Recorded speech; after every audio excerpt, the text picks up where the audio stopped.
Sin límites, porque tu vida es hoy. Con el doctor Rafael Ramos.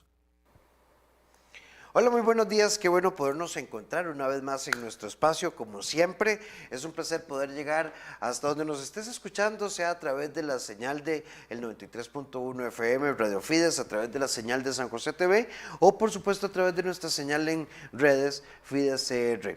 Hoy, en nuestro espacio, quiero hacerles una propuesta temática junto a un queridísimo amigo para entender y vamos a ir metiendo dentro de todas nuestras líneas temáticas algunos temas que podemos, y pongámoslo así, que llamamos patología mental. Es que esa persona está como loca. Bueno, tenemos que entender qué es la esquizofrenia, tenemos que entender qué es una psicosis, tenemos que entender qué es un trastorno de personalidad, tenemos que entender qué es, por ejemplo, cuando hablamos de borderline o trastorno limítrofe de personalidad, y son temas que hay que ponerlos sobre la mesa porque nos los topamos en nuestra vida cotidiana. Muchas veces desde la desinformación y el miedo, desde la tensión y la frustración, lo cual a veces agrava los abordajes, o desde la estigmatización. Hoy en nuestro Sin Límites vamos a hablar de, como en dos líneas, cómo es vivir con una persona bipolar y entender que es un trastorno bipolar. Esta es una expresión muy utilizada. Uy, es que parece bipolar, un día está contento y el otro día está de chicha, y no necesariamente estamos hablando solo de un estado de ánimo, estamos hablando de un montón de consideraciones en el pensamiento, en la conducta, en la parte interpersonal, en la integración familiar, en la vida afectiva, en la vida sexual, en el desarrollo académico, técnico o laboral, para poder hablar de bipolaridad. Y precisamente porque como tendemos a estigmatizar o a utilizar estas expresiones de forma muy ligera, es que hoy vamos a dedicar nuestro Sin Límites a entender qué es y cómo convivir con una persona bipolar. Pero antes nos vamos con la doctora Silvia Cruz a nuestra sección Confía en Vos. Prefiero aislarme a decir lo que realmente pienso y siento. Ya volvemos. Hola, soy Silvia Cruz, psicóloga. Qué gusto encontrarme con ustedes en este lindo espacio. ¿Les ha pasado que prefieren aislarse en lugar de expresar o decir lo que realmente sienten y piensan? La cantidad de emociones que podemos llegar a reprimir por no expresar nuestros pensamientos y nuestros sentimientos. Debemos tener cuidado, hay que protegernos a nosotros mismos. Todo depende de lo que creamos realmente, que es discutir nuestras ideas. Se trata de confrontar, de poner sobre la mesa las opiniones, mi opinión y la de los demás. No tiene por qué ser una lucha de poder. Se trata de expresar lo que pienso, lo que siento desde la asertividad, sin ofender a los demás, pero sin ser sumiso y tragarme lo que estoy sintiendo. Hoy lo invitamos a sacar eso que lleva dentro, desde la asertividad, con mucho respeto, pero pensando también en usted mismo. Un abrazo y nos vemos en la próxima cápsula de Sin Límites.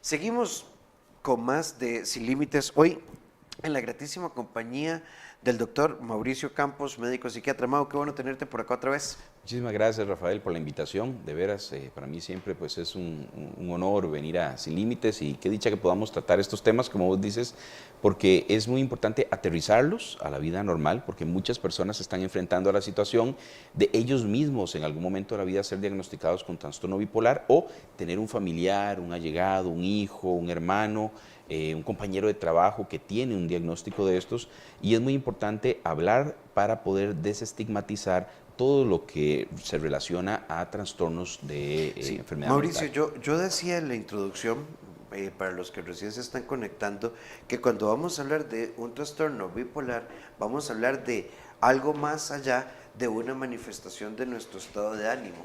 Bipolaridad no es estar hoy contento y mañana estar feliz. A ver, puede haber manifestaciones en ese sentido, pero no podemos categorizar a una persona como bipolar porque tiene fluctuaciones del estado de ánimo, porque en ese caso yo creo que Claro. todos pasaríamos por ahí. Exactamente, Rafael. Digamos, en ese sentido tenemos que ver que se utiliza muy mal el término bipolar, ¿verdad? Y eso habla pues de la falta tal vez de conocimiento en el uso de la jerga normal. Por ejemplo, cuando una persona se levanta mal en la mañana, en la tarde ya está un poquito mejor digamos, de su forma, que está menos irritable, más tranquilo, después pasa una situación y estalla y se enoja. Entonces tenemos la idea, mira, es que esta persona es medio bipolar, ¿verdad? Creo que mucha gente ha utilizado ese término mal así.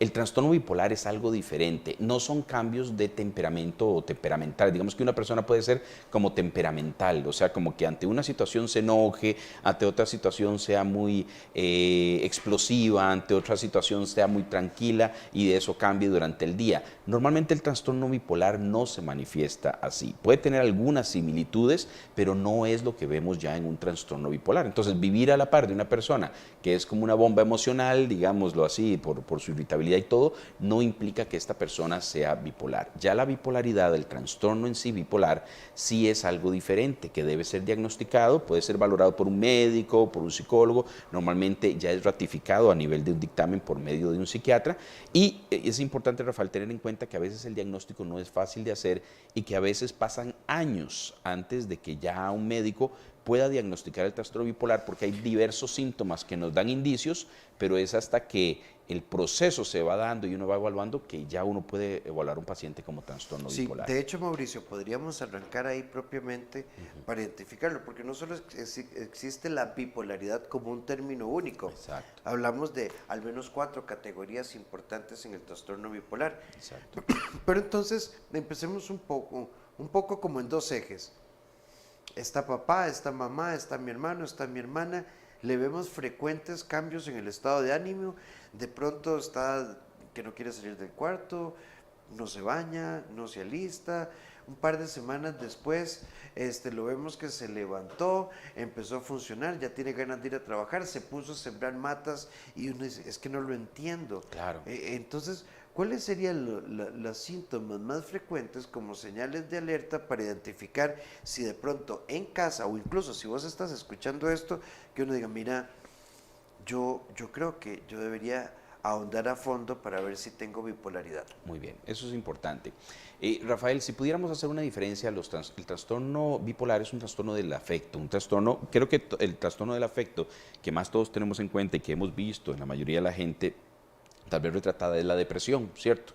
En el trastorno bipolar hay depresión, pero también está el otro polo, ¿ok? ¿Qué significa? Que un polo, o sea, un extremo, es la depresión, pero el otro extremo es lo que llamamos las fases maniacales o la manía. Vamos a tratar de explicar esto, tal vez en alguna de las pantallas, ¿verdad? Digamos, si pudiéramos ver nuestro estado afectivo, nuestro estado, ¿verdad? Normalmente hay algo que llamamos eutimia. La eutimia es cuando tenemos un estado relativamente normal, con pequeños cambios. Por ejemplo, si vos te llaman y te dicen, mira, te ganaste un premio, te sientes un poquitito mejor, mira, y por unos días pasas feliz. Si te dicen, mira, falleció un tío tuyo, falleció un familiar, uno se siente bajoneado, triste, está en duelo, pero no precisamente llegamos a depresión. Ok, entonces ese estado es el de equilibrio. Pero pensemos que aquí abajo podemos ver un estado que es el depresivo y acá en el otro polo un estado que llamamos maniacal. El estado depresivo es relativamente fácil de describir, ¿verdad? Es una persona, como vos dices, se aísla, se entristece, llora a menudo, no tiene deseos de hacer nada, hay anedonia, o sea, la disminución del placer y disminución también de su funcionalidad, o sea, ya no está pudiendo trabajar, hacer las cosas que antes le gustaba hacer y que podía hacer, ¿ok? Esa es la fase depresiva. Algunas personas con trastorno bipolar empiezan con estas fases y los médicos o el psicólogo o la persona en salud mental lo trabaja como una depresión. El problema es que en personas bipolares, cuando se dan ciertos tratamientos para la depresión, podemos pasar a la otra fase, que es la fase maniacal.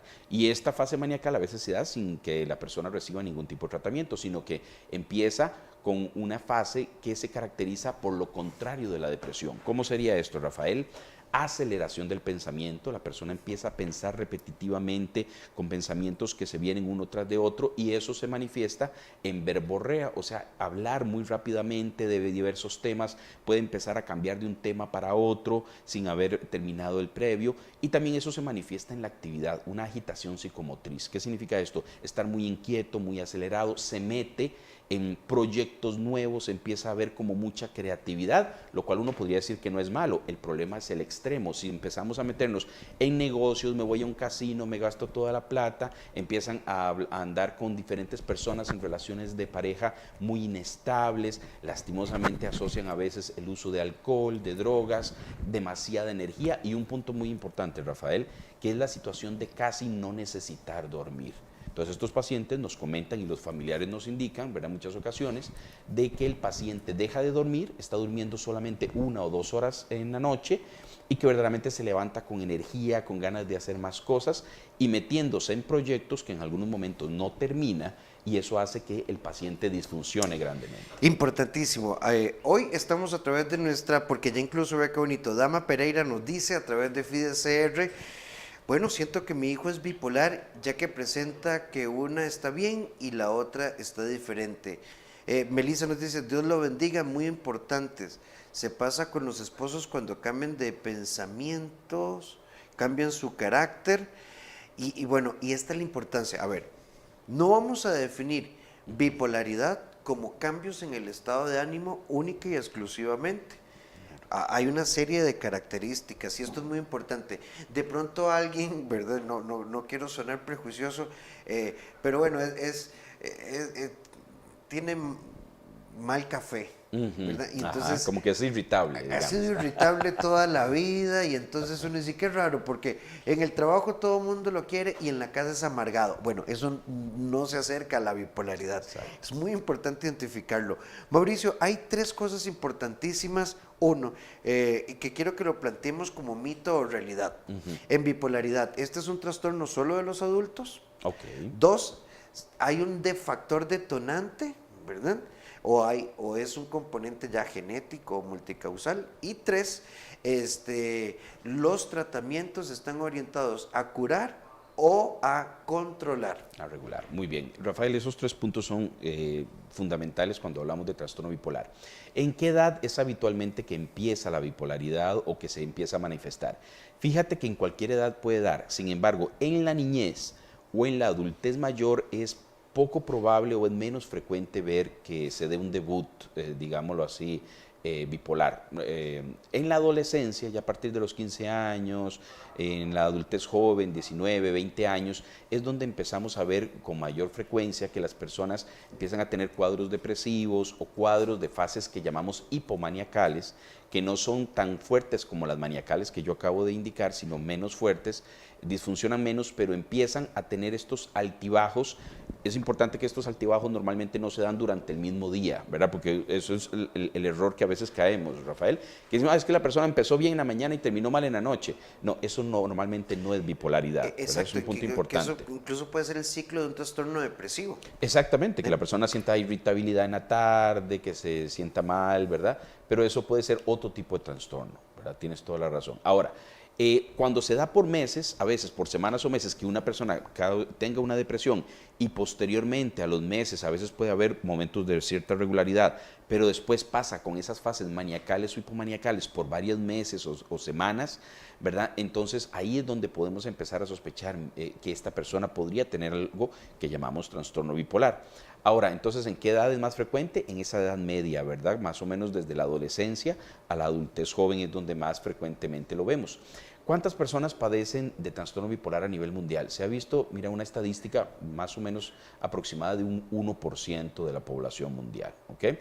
¿Y por qué causa es que se da el trastorno bipolar? Fíjate que aquí va mucho lo que es la teoría de la diátesis estrés, ¿te acuerdas? Que es esta teoría que nos habla de un cerebro vulnerable, donde hay cierta vulnerabilidad, cierta diátesis, pero donde el estrés llega y de una u otra forma produce un detonante. ¿Qué significa esto?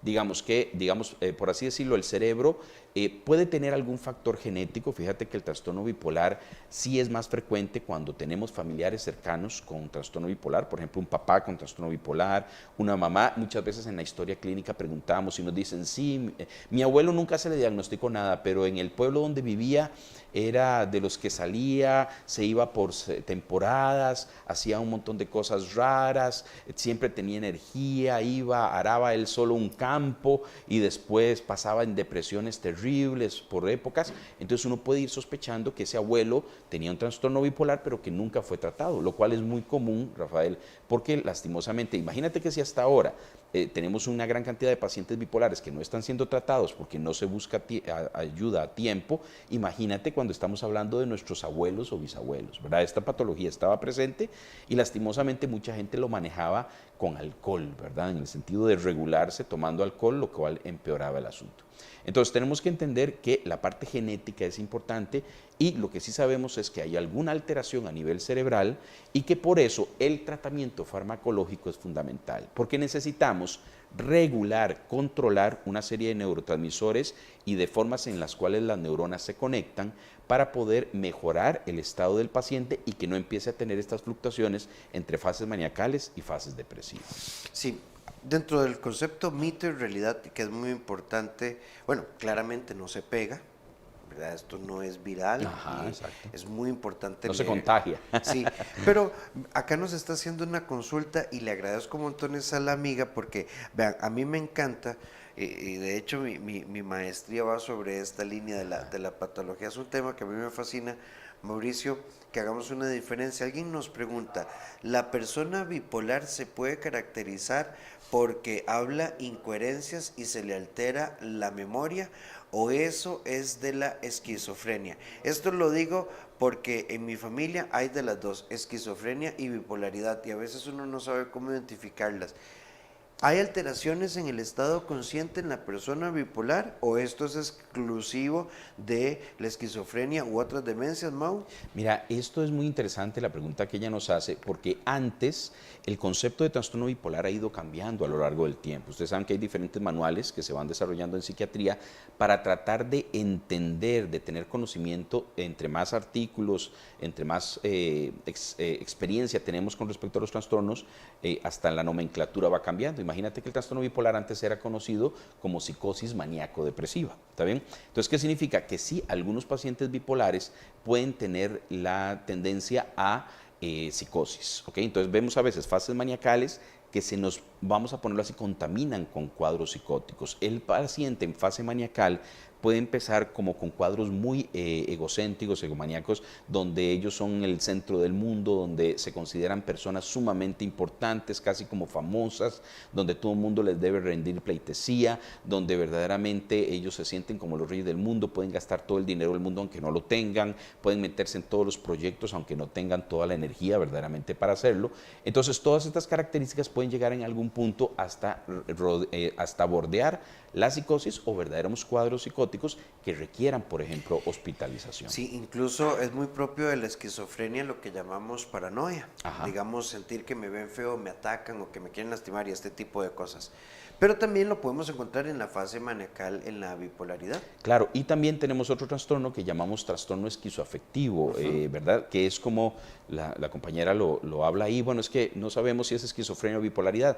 Vieran que a veces hemos visto pacientes que corresponden o tienen características de esquizofrenia y de bipolaridad. Esa diferenciación solo la pueden hacer los profesionales en salud mental y a lo largo del tiempo. Recordemos que los diagnósticos en psiquiatría, Rafael, son procesales, o sea, es a través del proceso de que uno va evaluando y donde uno va viendo a qué medicamentos el paciente responde bien, y con el tiempo podemos ir dando un criterio diagnóstico más factible con cada paciente. A veces solamente una vez de ver un paciente no sabemos exactamente, porque los médicos y el psicólogo en general, el clínico, ve al paciente y ve en un momento al paciente, pero por eso es muy importante el abordaje familiar y lo que las familias nos comenten. Doctor, es que ahorita usted lo ve deprimido, pero viera cuando le dan esas fases raras donde él sale, se va por días, se mete en problemas, viene con un cuentón, ha gastado todo el dinero de la familia o se metió en tal proyecto. Entonces uno ve la historia longitudinal del paciente. Incluso es muy, muy importante la fase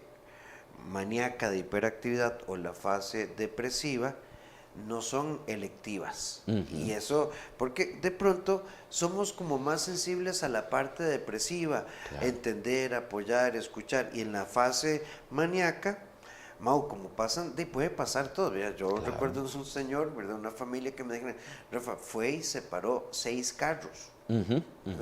Ya después ahí la agencia se portaron muy bien y entendieron la situación y se hicieron las devoluciones del dinero. Pero a veces decimos, no, esto es una sinvergüenzada, porque mira, de un momento a otro se levanta de la cama, se viste y llega a las 3 de la mañana tomado y lo lee. No somos sensibles a la comprensión de la fase maníaca. Exactamente, vieras que eso pasa mucho, ¿verdad? Donde las familias, ¿verdad?, se van separando de la persona. ¿Por qué? Por los problemas que ha tenido, especialmente en las fases maniacales, ¿verdad? Porque como vos lo dices, es más fácil acuerpar o apoyar a un paciente que está deprimido, pero cuando este paciente empieza a tener estos problemas, estos conflictos y todo eso va afectando a la familia, ¿verdad? O vemos que este paciente, por ejemplo, tenía un taller y empieza a aceptar uno y otro proyecto y no termina ninguno y vienen los acreedores y vienen las personas, entonces decimos, no, es que es un vago, es que no, pero de una u otra forma no estamos viendo que en una persona que ya haya sido diagnosticada de bipolaridad, esto puede ser muy común en las fases maniacales. Entonces, ¿qué es lo importante? Que la familia también entienda y aprenda sobre cuáles son los síntomas donde una persona se empieza a descompensar. Sí, en internet hay muchas fuentes donde ustedes pueden investigar y leer. Hay una particularmente que me gusta mucho porque son capsulitas, no sé si lo conoces, es colega nuestro, el doctor Andrei Duarte. Es de las generaciones más jóvenes. Andrei tiene una página que se llama Consalud CR. Muy bien. Y Andrei constantemente está publicando cosas sobre patología, sobre medicamentos, sobre efectos, y lo hace de una forma muy gráfica, muy bonita. Es como un recurso ahí de apoyo a esto. Claro. Mau, 2 cosas fundamentales acá para que en bipolaridad, y hay una pregunta que nos dice con respecto a la medicación. ¿La medicación es solo un tiempito o será por siempre? Sumamente importante esta pregunta. Excelente la pregunta. Vean, en un paciente con trastorno bipolar, como un paciente, por ejemplo, con esquizofrenia, los medicamentos normalmente, Rafael, se dan de por vida.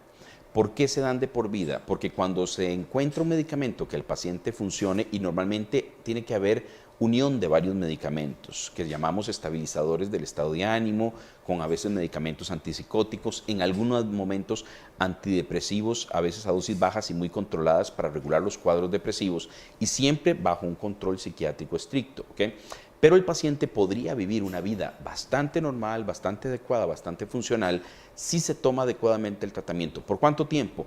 Posiblemente esta medicación, si es un trastorno bipolar, va a tener que ser por toda la vida. E importantísimo, ciertamente hay una fase de apoyo terapéutico, hay una fase de seguimiento en la parte de psiquiatría, incluso a veces nos apoyamos en neurología u otras áreas también. Y la dosificación no es eterna, digamos, como que uno dice, ya la pegamos y funcionó. Y puede que funcione 1 año, 2, 3, 4. Así que la relación con el psiquiatra es una relación cercana. Habrá momentos de citas mensuales, a veces hay citas anuales, va a depender de la evolución. Pero la relación con la medicación y la relación con el psiquiatra tiene que ser una relación de por vida. Exactamente. Mira, los mejores pronósticos los tenemos, Rafael, cuando la familia entiende estas circunstancias, cuando el paciente busca ayuda a tiempo, cuando el paciente toma bien su medicación. Los casos con más dificultad, ¿verdad?, es cuando ya agregamos otros tipos de patologías, por ejemplo, como para la patología adictiva, ¿verdad? Cuando hablamos de patología dual y tenemos alcoholismo, adicciones y además trastorno bipolar. ¿Qué pasa en estos casos? Que la persona en muchas ocasiones deja la medicación, empieza a utilizar drogas, la droga normalmente descompensa al paciente, ¿verdad?, porque no está teniendo el medicamento que regula, y además porque las drogas tienden también a producir fases maniacales o fases de diferente tipo, y nos afecta a un paciente que tal vez venía con cierto equilibrio o con regulación de medicación, podíamos bajar las fases maniacales o hipomaniacales o tratar las depresiones, pero si deja el tratamiento y empieza a utilizar drogas, empezamos a tener fluctuaciones entre esas fases maniacales y depresivas que, mira, no son gratuitas al cerebro. Esto es muy importante tenerlo en cuenta. Cuando un paciente tiene que ser hospitalizado por una psicosis, por una fase maniacal, normalmente el cerebro también queda afectado. Entonces podemos ir viendo personas que que son sumamente inteligentes. Mira, yo he tenido pacientes bipolares que son geniales, verdaderamente son personas con una gran capacidad intelectual. Es más, hasta hay casos, ¿verdad?, de genios de la historia que se han valorado como posibles trastornos bipolares. Pero el problema es que cada fase maniacal, cada fase psicótica también nos va afectando a nivel cerebral. Entonces su funcionalidad, su funcionamiento para recordar cosas, para su concentración, para trabajar bien, se va afectando. Entonces, podría implicar deterioro. Es un deterioro. Y a todo esto también tenemos que considerar los factores psicosociales, por ejemplo, bipolaridad y desempleo, un divorcio, un mal manejo de una situación que termine en medidas cautelares. Exacto. Que termine, ¿verdad?, en separaciones, ¿verdad?, del hogar, que tristemente pasa, y porque hay mucha gente no diagnosticada en este sentido. Exacto. Mauricio, bueno, por acá un saludo a Elia, que nos dice qué tema más interesante. El diagnóstico de trastorno límite de personalidad es igual al de la bipolaridad. Vean, no, y es sumamente interesante, Mau. Y ahora nos vamos a poner de acuerdo porque me gustaría hacer bipolaridad, esquizofrenia y trastorno límite de personalidad, como para que son como las patologías tal vez que más suenan, ¿verdad? Claro. Hay diferencia entre el trastorno límite de personalidad y bipolaridad, muchísima. Claro. El trastorno de personalidad, todos tenemos una personalidad y todos tenemos personalidad diferente. Todos podemos tener algunas personalidades más obsesivas, más histriónicas, más efusivas, más, ¿verdad? Algunos más problemáticos que otros, pero todos en el ámbito de la funcionalidad. El trastorno de personalidad implica un patrón recurrente de esa personalidad, pero que tiende a disfuncionar. En general, uno de los trastornos de personalidad más famosos, por así decirlo, de los que tenemos más conocimiento, es el trastorno de personalidad borderline o limítrofe.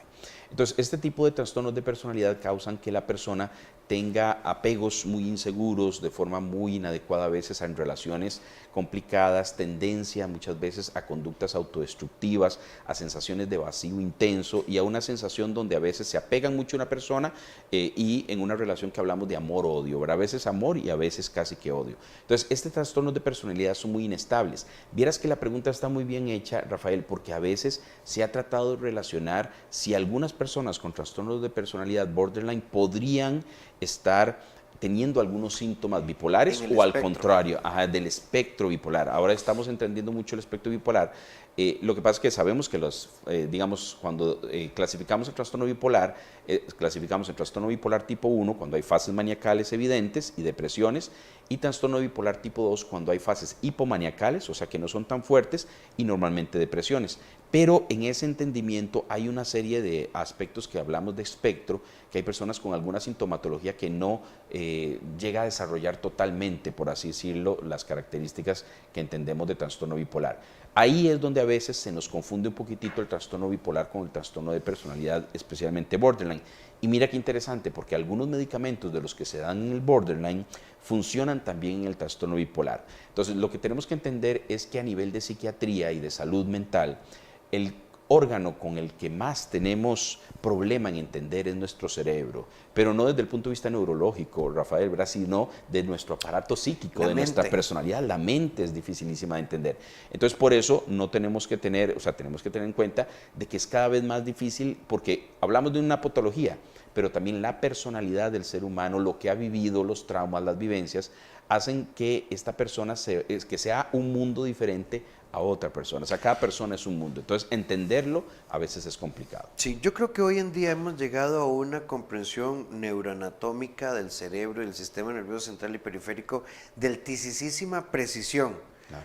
Pero cómo opera la mente, que es lo que tal vez podríamos llamar de forma espiritual el alma, ¿verdad? Es como sigue siendo un enigma.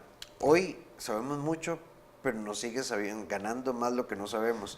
Y yo creo que tenemos que ser humildes en ese sentido, ¿verdad, Rafael? Porque cada persona es un mundo, como te decía, y entonces donde uno dice, bueno, hasta aquí es donde yo llego y donde puedo entender qué está pasando, cómo lo podemos regular, pero es entender que hay otros aspectos que tal vez todavía no hemos podido abarcar, pero bueno, cada vez vamos aprendiendo más. Sí, así que bueno, y por qué es importante el diagnóstico? Bueno, porque en psiquiatría y en psicología uno puede encontrar en cierta psicosis, en bipolaridad, en trastorno limítrofe de personalidad, en algunas fases de demencia, características comunes: depresión, manía, irritabilidad, tensión, y hay que hacer un diagnóstico diferencial.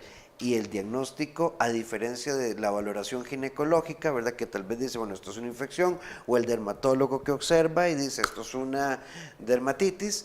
Bueno, hay que hacer en psiquiatría y psicología una valoración de progresividad. A veces es muy evidente la situación, no obstante, hay muchas variables. Vamos a irnos un momentito con Paulette Villafranca, Sin Nudos Mentales, con ¿hablas bien de vos mismo o de vos misma? Hoy estamos hablando de trastorno bipolar, cómo vivir y cómo entenderlo, con el doctor Mauricio Campos. Ya volvemos.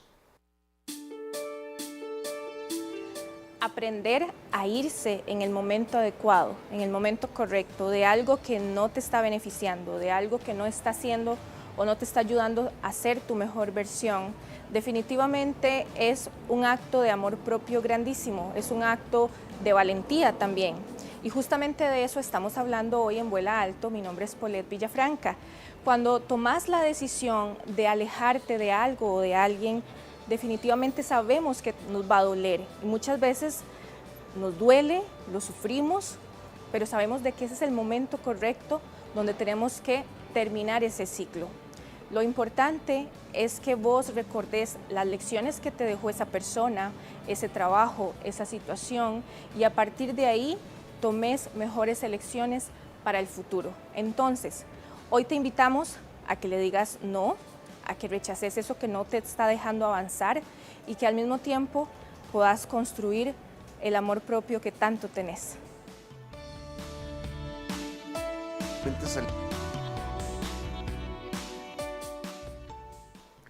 Seguimos con más de Sin Límites y vean, aquí estamos mientras sonaba la capsulita, porque haremos un par de cambiecitos en la agenda, porque lo que vos pensás, lo que vos opinás, lo que vos escribís, note nuestro programa. Y hablar de patología mental y de trastornos un poco más complejos se vuelve muy importante porque sucede en nuestras familias. ¿Cuántos de nosotros hemos dicho, no, es que mi abuelo es una persona terriblemente complicada, difícil, se volvió un viejo tan amargado, tan insoportable, nadie lo soporta? Bueno, ¿y qué pasa si tuviéramos ahí un deterioro cognitivo, un deterioro neurológico significativo, que estuviéramos frente a algún trastorno no manifiesto que ha sido leído desde ahí, desde las majaderías del tío, desde la abuela complicada, papá, y puede ser que papá sea un alcohólico y entonces tiene arrebatos de chicha y todo lo tira, que podría ser tema de alcoholismo, pero ¿qué pasa si hubiera una bipolaridad detrás o acompañando también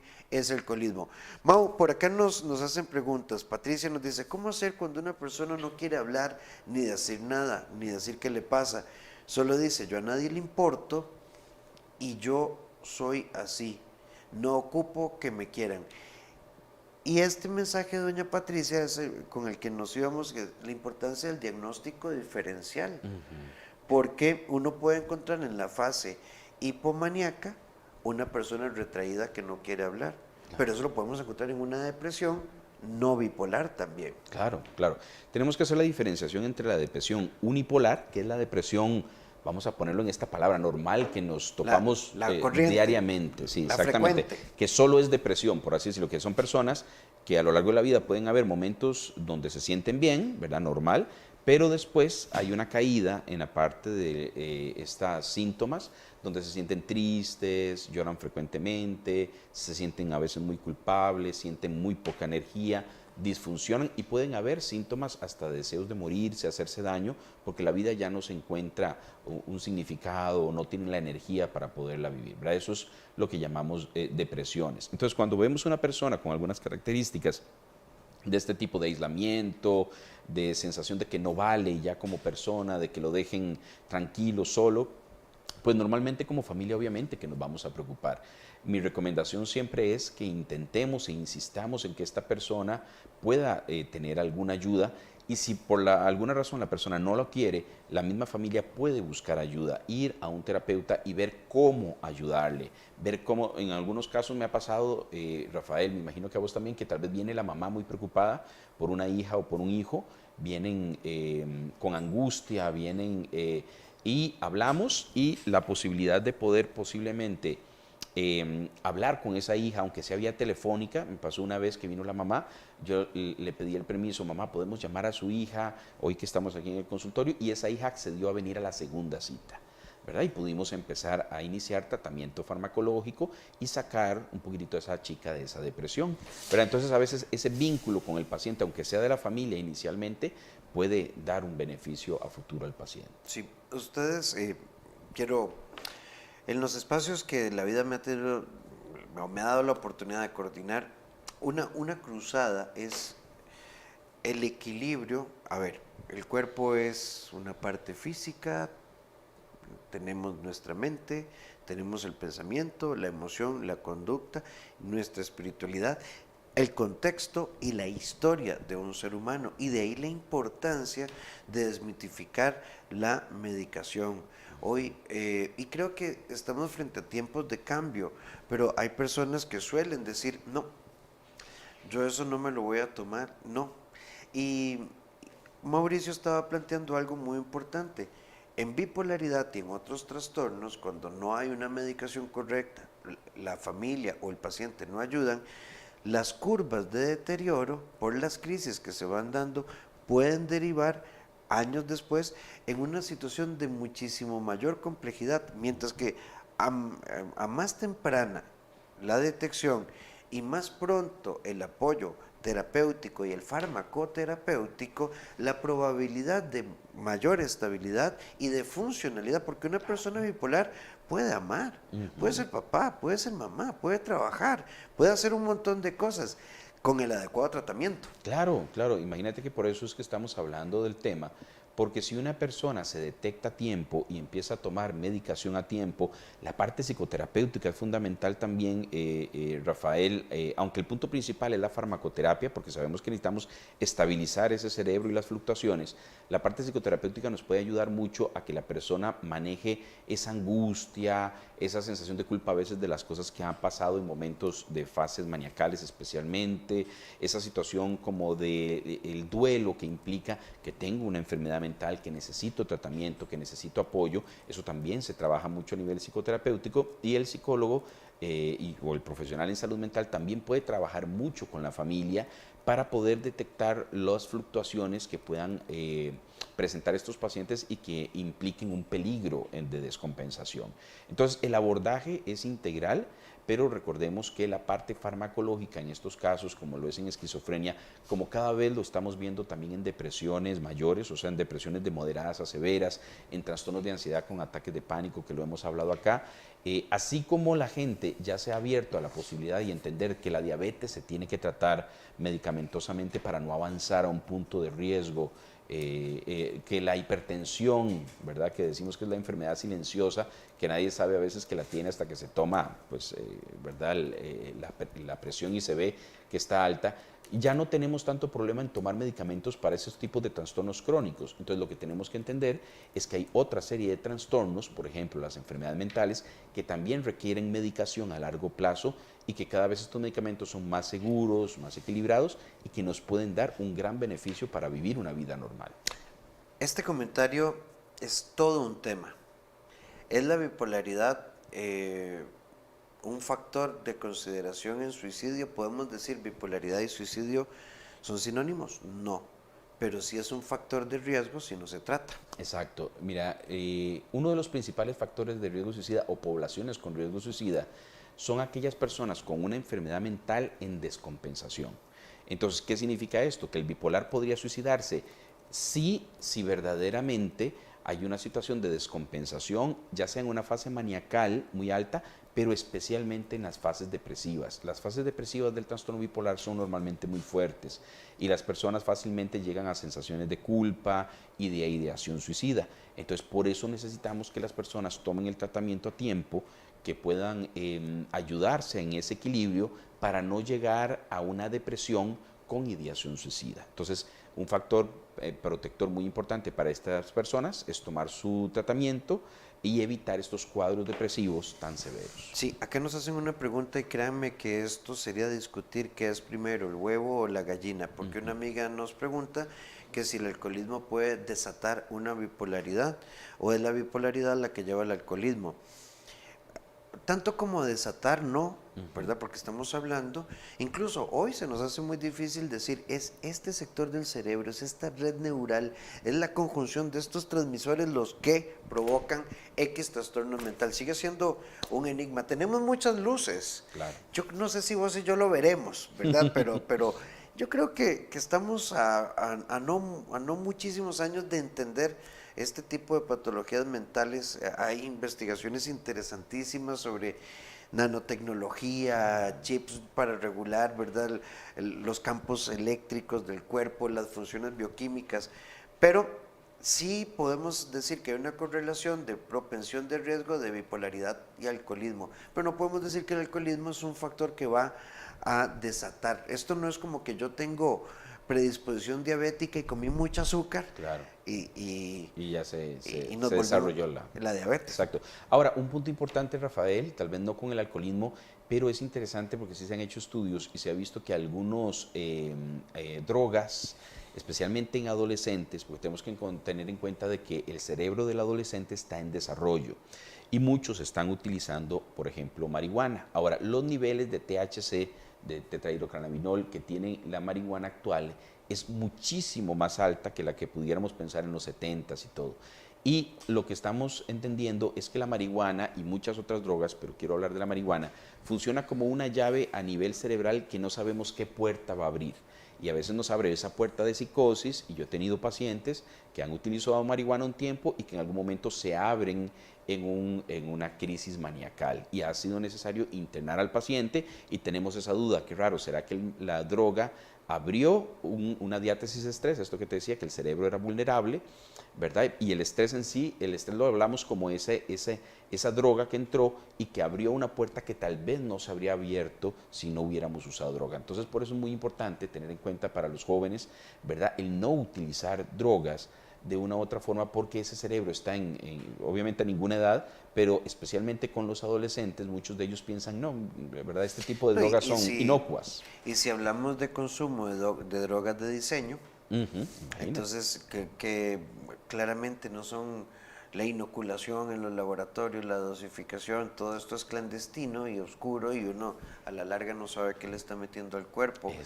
Y aunque nos echemos, a ver, yo estoy claro de que hay beneficios medicinales del consumo de marihuana en ciertas cosas, pero no es que no me va a pasar nada. Esa idea que pulula en el aire, aunque nos echamos a la gente encima, Mau, de que, no, pues sí, esto es medicinal.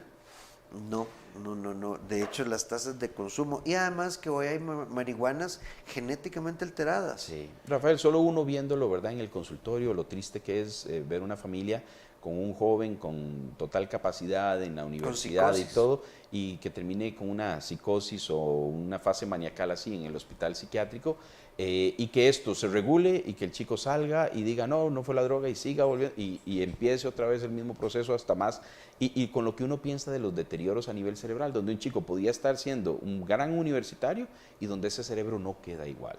Entonces, mira, es muy triste, ¿verdad? Solo uno tal vez lo vive día a día, ¿verdad? Con este tipo de pacientes, uno puede hacer la recomendación directa, ¿verdad?, de que entre más largo de la droga, pues mejor. Sí, y les prometo que en algún momento tocaremos este tema. ¿Qué opinan del CBD? No nos daría tiempo, entonces quedaría por ahí. Mauricio, es momento de decir, bueno, qué rápido se nos fue el programa. ¿Verdad? Mauricio es médico psiquiatra, dirige una clínica junto a otros 2 psiquiatras, junto a otros colegas psicólogos, también creo que terapia física y terapia de lenguaje, que se llama PROSDAY. ¿Y te pueden localizar en dónde? Sí, pueden llamar al teléfono 2250-1508 o al 8887-1460. Nos encontramos en Desamparados, trabajamos integralmente, pues por el bien de las personas y de la familia, pues en lo que les podamos apoyar con muchísimo 88 87 14 60 y 2250-1508. Y en redes sociales lo pueden buscar como doctor Mauricio Campos, psiquiatra, médico psiquiatra. Exacto. Así aparece en redes. Mauricio, como siempre, agradecidísimo. Muchas gracias, Rafael, de veras por la invitación. Nos queda de tarea el programa de esquizofrenia y eventualmente también el de trastorno limítrofe de personalidad, que son dos temas apasionantes. Recuerden que también en el CEDI estamos para apoyarte, somos un equipo en psiquiatría, psicología y terapia tanto para adultos como adolescentes y niños. Marca el 2290-1383 o el WhatsApp 8881-1304. Y mis redes, Dr. Rafael Ramos, en Instagram, Facebook, YouTube. Y para los que no me preguntan, este programa queda grabado, si queda en 3 lugares. Queda aquí, en la página de FIDECR, queda en un grupo que se llama Sin Límites Programa, ahí están los programas y las cápsulas, y también en mi canal de YouTube, mañana o pasado mañana, ya lo subimos a todas las redes para que lo puedan tener por ahí. De momento, Mau, un abrazo, muchas gracias. Y nos vamos a nuestra sección Vuela Alto. Cada día, por duro que sea el proceso, es un momento para crecer. Un mensaje de la doctora Mónica Segura. Nos vemos pronto.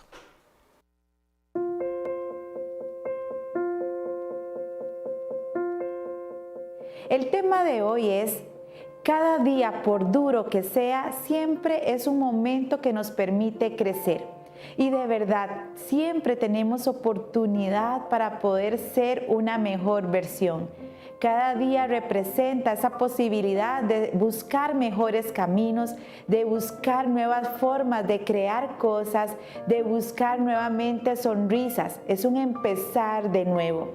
Así que, amigo y amiga, quiero invitarte para que usted vea cada día, por duro que sea, una oportunidad para encontrar de ello tu mejor versión, poder ser esa persona que quiere encontrarse dignamente, amadamente, valiosamente. De verdad que hay días duros, pero cada día también trae sus propios beneficios.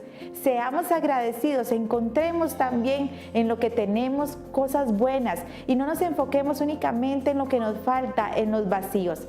Necesitamos encontrar momentos mágicos y eso está en la sencillez de las cosas.